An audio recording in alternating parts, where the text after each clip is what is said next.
বড়দিন উদযাপনে প্রস্তুত দেশে খ্রিস্টান ধর্মাবলম্বীরা। এরই মধ্যে গির্জা, ঘরবাড়ি, পাড়া মহল্লা সাজানো হয়েছে বর্ণিল সাজে। উৎসব নির্বিঘ্ন করতে বিশেষ ব্যবস্থা নেওয়ার কথা জানিয়েছেন আইন শৃঙ্খলা বাহিনী। আর এ নিয়ে আরো জানাতে খুলনা থেকে যুক্ত হচ্ছেন সহকর্মী অভিজিৎ পাল। অভিজিৎ পাল, বড়দিন উপলক্ষে গির্জাগুলোতে প্রস্তুতি কেমন দেখছেন?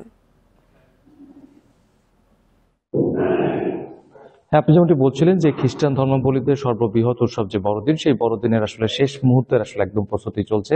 আমরা এখন দাঁড়িয়ে আছি খুলনা নিউ মার্কেট ক্যাথলিক চার্চে। এই চার্চে মোটামুটি যে সাজসজ্জার যে কার্যক্রম, সেই কার্যক্রম ইতিমধ্যে সম্পন্ন করা হয়েছে।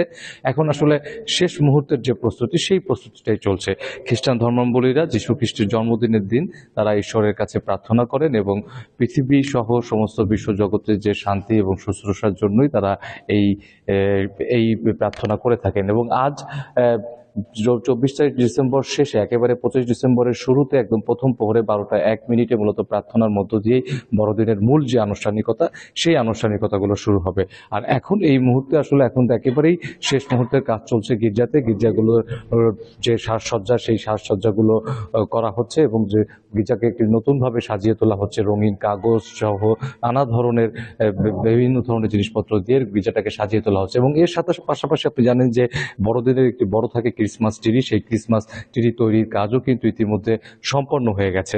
খুলনা মহানগরীতে প্রায় 33টির মতো গির্জা রয়েছে এবং প্রতিটি গির্জাতেই আসলে এখন একেবারেই শেষ মুহূর্তের প্রস্তুতি চলছে। আর খুলনা মহানগর এবং খুলনা জেলা মিলে 161টি গির্জা রয়েছে এবং প্রত্যেকটি গির্জাতে এখন আসলে শেষ মুহূর্তের প্রস্তুতি চলছে। আজকে রাতের থেকেই মূলত রাত 10টা থেকেই মূলত আসলে যে প্রার্থনা এবং যে মূল যে আনুষ্ঠানিকতা রয়েছে, সেই মূল আনুষ্ঠানিকতাগুলো শুরু হবে।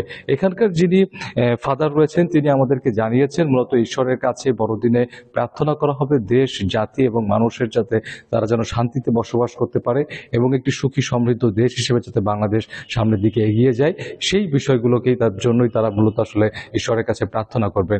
ঈশ্বর যেন তার মঙ্গল কামনা করে সমস্ত পৃথিবীতে এবং সমস্ত দেশে যাতে শান্তি বশীভূত করেন, সেই কামনাই তারা এবারে খ্রিস্টান ধর্মাবলম্বীরা তারা করবেন।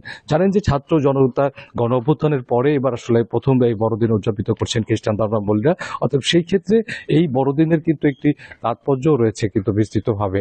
এবং সেই প্রস্তুতি শুধুমাত্র গির্জার ভিতরে না, গির্জার বাইরেও আমরা দেখতে পেয়েছি যে সেখানে নানা ধরনের প্রস্তুতি চলছে এবং সেখানে মেরি ক্রিসমাসের যে মূর্তি, সেই মূর্তিগুলো কিন্তু তুলে ধরা হয়েছে এবং সেখানে যীশু খ্রিস্টের যে জন্ম লগ্ন, সেই জন্ম লগ্নও কিন্তু এখানে সুন্দরভাবে তুলে ধরেছেন খ্রিস্টান ধর্মাবলম্বীরা। এবং গতকাল থেকেই মূলত এই প্রস্তুতির কাজগুলো চলছিল।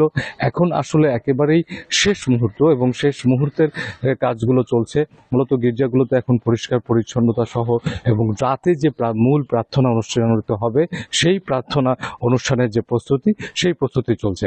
আর এই বড়দিন উপলক্ষে আইন শৃঙ্খলা প্রস্তুতির যে উন্নতি, সেই আইন শৃঙ্খলা প্রস্তুতির উন্নতির জন্যও কিন্তু প্রশাসনের পক্ষ থেকে তারা প্রস্তুতি গ্রহণ করেছেন। গতকালকে খুলনা জেলার যে আইন শৃঙ্খলা মিটিং ছিল, সেই সভাতেও এই বিষয়ে আলোচনা করা হয়েছে। পুলিশের সাথে সাথে অন্যান্য যে বাহিনীগুলো রয়েছে, র্যাব এবং নৌবাহিনী, তারাও কিন্তু আইন শৃঙ্খলা রক্ষায় এখন মোতায়েন থাকবেন পুরো নগরী জুড়ে এবং পুরো জেলা জুড়ে। জি, বড়দিনের প্রস্তুতি নিয়ে খুলনা থেকে জানাচ্ছিলেন সহকর্মী অভিজিৎ পাল।